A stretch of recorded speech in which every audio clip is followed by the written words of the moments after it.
Boker Tov, Shavua Tov, nous sommes le 15 juillet 2018, le 3 Av, 3 Menachem Av 5778. Daniel Haïk au micro, David Amara à la technique. Heureux de vous retrouver ce matin pour une nouvelle heure d'actualité, une nouvelle semaine d'actualité, une heure d'actualité qui sera divisée ce matin en deux.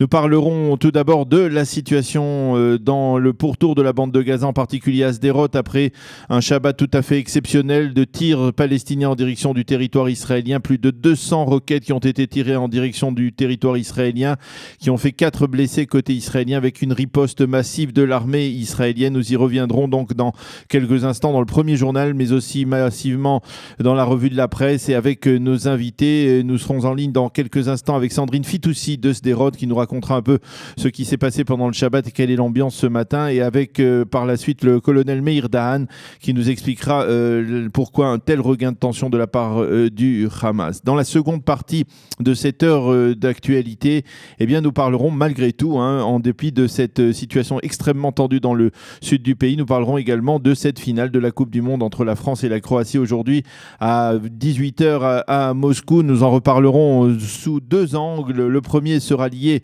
à un débat houleux qui a lieu ces derniers jours sur les réseaux sociaux autour de la question de savoir si, lorsque l'on est israélien francophone, lorsque l'on est Olé Hadash plus ou moins installé depuis plusieurs années en Israël, doit-on automatiquement soutenir tout à l'heure, ce soir, l'équipe de France? Nous en reparlerons donc vers 8h35 avec deux des internautes qui ont alimenté la polémique. Benjamin Lashkar, qui est plutôt réservé quant à ce soutien, également avec le journaliste Michael Blum, qui lui ne cache pas son soutien à l'équipe de France. Ensuite, vers 8h50, eh bien, nous serons en ligne avec Jean-Charles Banoun, qui est bien entendu le présentateur du journal du soir sur i24 News, mais qui est également un expert en sport et qui nous livrera son pronostic et peut-être aussi un premier bilan à chaud de cette Coupe du Monde qui se termine donc ce soir. L'actualité en ce début de matinée, donc, comme je vous le disais, c'est donc à nouveau la situation de très vive tension dans le sud du pays. En dépit des annonces de cessez-le-feu faites hier soir par le Hamas et le djihad islamique, les deux mouvements terroristes ont tiré durant la nuit quelques roquettes en direction du territoire israélien, des roquettes qui n'ont causé ni blessés ni dégâts. Et depuis ces dernières heures, il semble qu'un calme précaire soit en passe de s'installer dans le pourtour de la bande de Gaza. Après une journée de Shabbat particulièrement violente, sans aucun doute la journée la plus dure, la plus violente depuis la fin de l'opération Bordure Protectrice il y a 4 ans. Plus de 200 roquettes et missiles palestiniens ont été tirés par le Hamas et le djihad islamique en direction du territoire israélien durant cette journée de Shabbat. Cela a commencé dans la nuit à partir d'1h30 du matin, dans la nuit de vendredi à samedi, et cela s'est poursuivi durant toute la journée avec des dizaines et des dizaines d'alertes rouges pour la population des localités du pourtour de la bande de Gaza. La majorité de ces roquettes se sont abattues sur des zones non habitées et n'ont pas causé de dégâts, et d'autres ont été interceptées par les systèmes de défense d'hommes de fer, mais quelques-unes de ces roquettes ont tout de même frappé de plein fouet une maison et une cour de synagogue dans la localité de Sderot. La maison est celle de la famille Bourris, qui n'a pas entendu l'alerte rouge. La roquette est tombée dans le salon, elle a provoqué une explosion. Les membres de la famille Bourris ont été plus ou moins légèrement blessés par des éclats d'obus et de verre. Ils ont été hospitalisés. Fort heureusement, leurs vies ne sont pas en danger.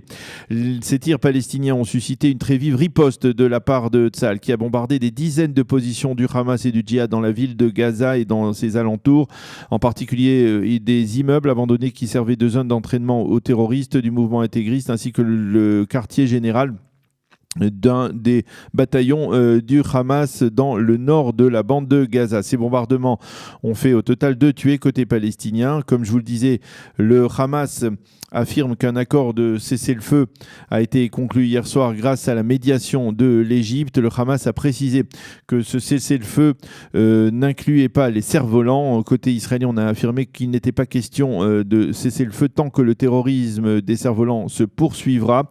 La réaction d'Israël dépendra de la situation sur le terrain, a déclaré l'un des responsables de la Défense nationale. Quant au ministre de l'Éducation, Naftali Bennett, il a déclaré que la formule selon laquelle le Hamas nous impose un cessez-le-feu après 2 mois d'attaques et des centaines d'incendies dans le pourtour de la bande de Gaza est une grave erreur. Selon Bennett, la retenue de Tsahal ne fait que provoquer une escalade de la violence et une guerre d'usure.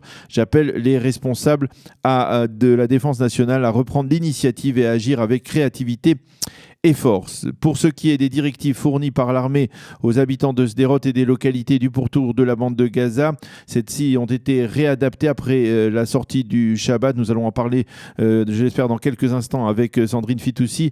Alors qu'hier, apparemment, des rassemblements de plus de 100 personnes avaient été interdits. Ils sont à nouveau autorisés. Les centres aérés se dérouleront comme prévu puisque les enfants se trouvent dans des bâtiments blindés, qu'ils sont donc protégés. Ils ne pourront toutefois pas sortir massivement à l'extérieur. Il faudra maintenant donc désormais voir comment vont se dérouler les prochaines heures, si le calme se maintient ou bien si les tirs de roquettes du Hamas en direction du territoire israélien se poursuivent.